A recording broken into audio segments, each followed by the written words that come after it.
You are watching Bengals Breakdown by Chat Sports, and I am your host, Stone Shields. Coming up on today's show, we're putting together the perfect Bengals offseason plan to help the roster before OTAs and mandatory minicamp. Obviously, we are knee-deep in the offseason at this point. Free agency, start of free agency, NFL draft, obviously in the rearview mirror.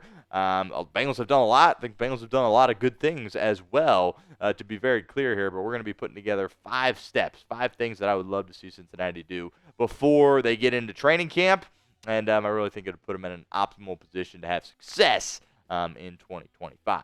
Before we get into that, though, grade the Bengals offseason so far for me in the comments of today's show, A, B, C, D, or F.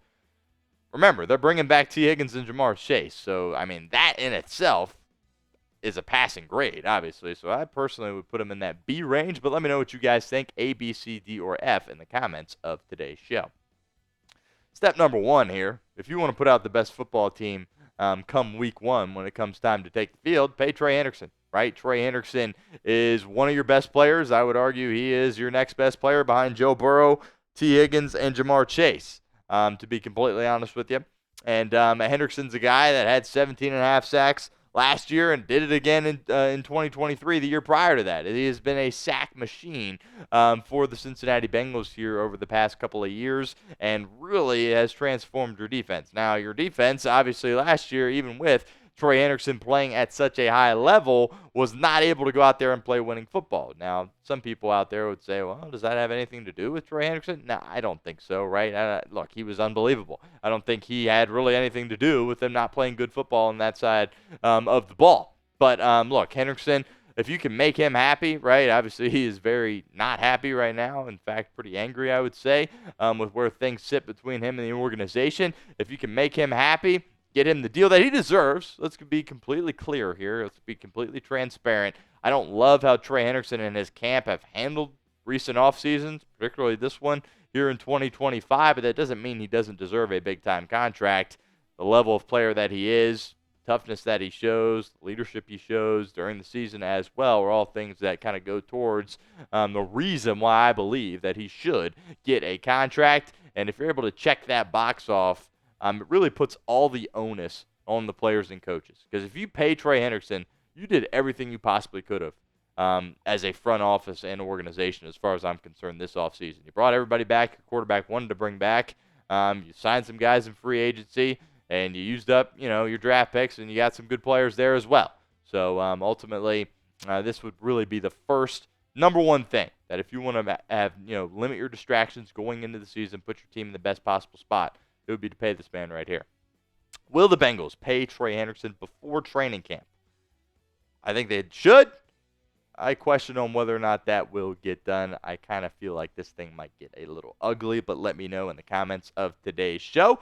Type Y for yes or N for no.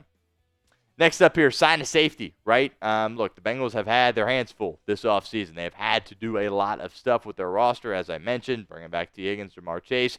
Those contracts, the safety position kind of got left in the background, right? There was no focus on that safety spot, and really I think safety was one of the weakest parts of your football team last year, right? Geno Stone, you brought him in on a 2-year contract from the Baltimore Ravens in free agency last year. Year 1 did not plan out, right? You took a flyer on Von Bell coming back. He clearly is not the player in which he once was. Jordan Battle, there was some ups, there was some downs. I think that bringing in a veteran guy at that safety spot doesn't necessarily have to be a starter, but just to provide some experience and provide some leadership, provide some maturity at the back of that room would be beneficial for Al Golden's defense. We've talked safety targets here on today's or in the past on this channel, and here are like the top 4 guys that I really like that I think are still available. And now, look, you have to understand that when you're talking about bringing in a guy, it's May right now, right? So obviously all of these guys have red flags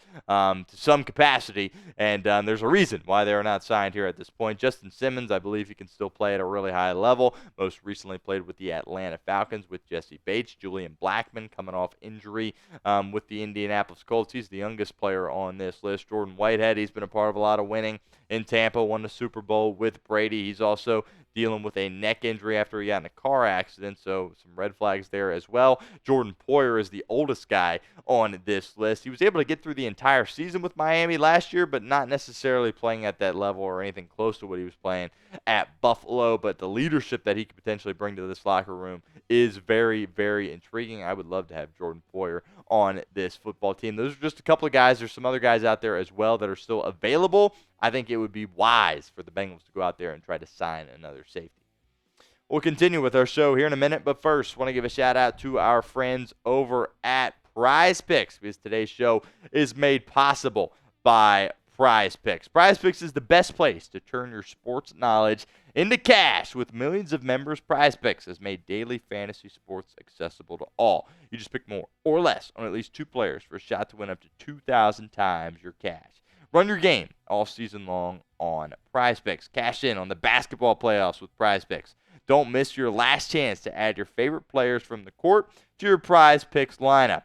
Whether it's points, rebounds, assists, take your pick of more or less for your shot to win up to 2,000 times your cash today. They also have the flex play. This is what we're rolling with here as far as our season-long flex play goes here at Chat Sports for football.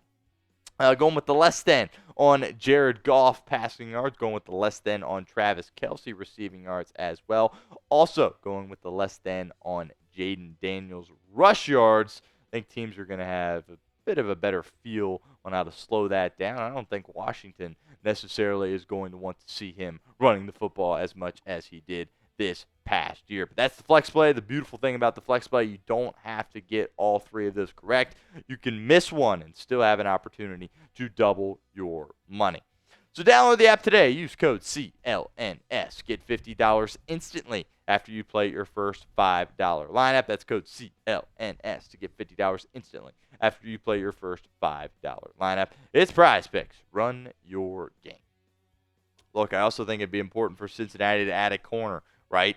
The whole defensive back room really was a weak point for your football team this past year. Think you need help at safety. Think you could use a veteran corner as well. You have so much youth in that room. Here are a couple of names to monitor for the Cincinnati Bengals. Stephon Gilmore at the top of this list. There's been some rumors around the Bengals and Gilmore, which we'll get into in more detail on a future video here at the channel, but he's at the stage of his career where he's just kind of signing those one-year deals. He's kind of picking his spots, right? He's a champion. He's played a lot of winning football in his career. I do believe he still has some stuff to offer. Asante Samuel Jr., kind of crazy he's still unsigned. Obviously, the performance on the football field not necessarily living up to the draft type that he got several years ago, but it is shocking to me that he is not on a football team. Mike Hilton, your old friend, you in theory could still bring him back. He hasn't signed anywhere, but it does kind of feel like Hilton and the Bengals going a separate direction. Kendall Fuller as well. Also Rasul Douglas, who has played a lot of winning football in his career as well, are some notable names on this list. Again, same as the safeties. There's a reason these guys are still available. All the best players are gone, but it's up to your personnel department, your front office to try to find one of these guys that can still provide some value for you in 2025. Name a player you want the Bengals to add. I think it should be a safety or a corner, but if it's someone beyond that, that's all right. Let me know. Drop that name for me in the comments of today's show. This next one, it feels like only a matter of time before it happens. There's a good chance that by the time this video comes out, it will have already happened. And that is cut Germaine Pratt. I don't say it with any negative thoughts or opinions or feelings towards Germaine Pratt. Germaine Pratt, I've said it. He's a Bengals legend. What he did in the playoffs a couple of years ago, stealing that game against the Raiders, Bengals legend as far as I am concerned. Played some great football, was a great leader for this football team. But I think it's one of those situations where all good things must come to an end. And I think his time in Cincinnati probably should be up. They're going in a different direction. Clearly, they drafted 2 running backs, right? The writing is clearly on the wall that the Bengals are moving on from Germaine Pratt. They're letting Logan Wilson spearhead kind of the movement of that linebacker room. They're bringing in a veteran in Oren Burks, and they've got youth around those guys, and that's going to be the future of this linebacker room. Love Germaine Pratt. Love what he did for the Cincinnati Bengals, but they could use the cash that they're going to get once they cut Germaine Pratt to perhaps go out there and get a veteran DB, safety, or cornerback, or perhaps add another offensive lineman as well, which leads us to number 5 here on this offseason plan list. I'm Brandon Scherff Look, ever since the offseason began, this was my number one guy that I wanted Cincinnati to go after along the offensive line. This is a guy that's played a lot of winning football, but he played with Jacksonville and Washington prior to that, so he hasn't been a part of a lot of winning during his time here in the NFL. There's been some rumblings. Maybe he's going to retire. That's fair if that's the case. But this is a guy that's a warrior. This is a guy that doesn't get hurt. And this is a guy that can go out there and be consistent for you on the football field and help fill a position of need, which is that guard spot. Look, it wouldn't be a long-term thing. It would be a one-year deal where he's trying to go out there and win a championship with Joe Burrow. Now, I think Dylan Fairchild's going to be ready to start here in year one right away.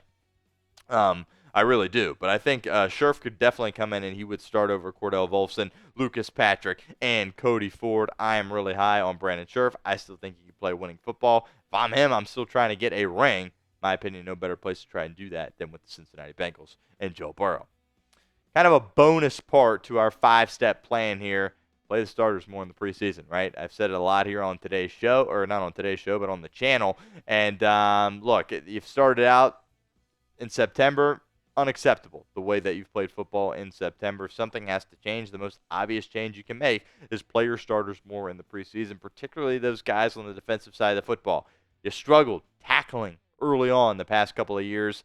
You can nip that in the bud if you go out there and play those guys a little bit more in the preseason. I think that's something Cincinnati should do, and apparently it sounds like they're going to do it based on some of the comments that Zach Taylor has made this offseason. Make sure you guys hit that sub button if you haven't done so already. That's youtube.com/BengalsTV. We will be here all off season long and all season long. Before you know it, 2025 will be here. The NFL season in 2025 will be here, and we will have coverage for you guys. Don't miss out. Hit that sub button for me right now.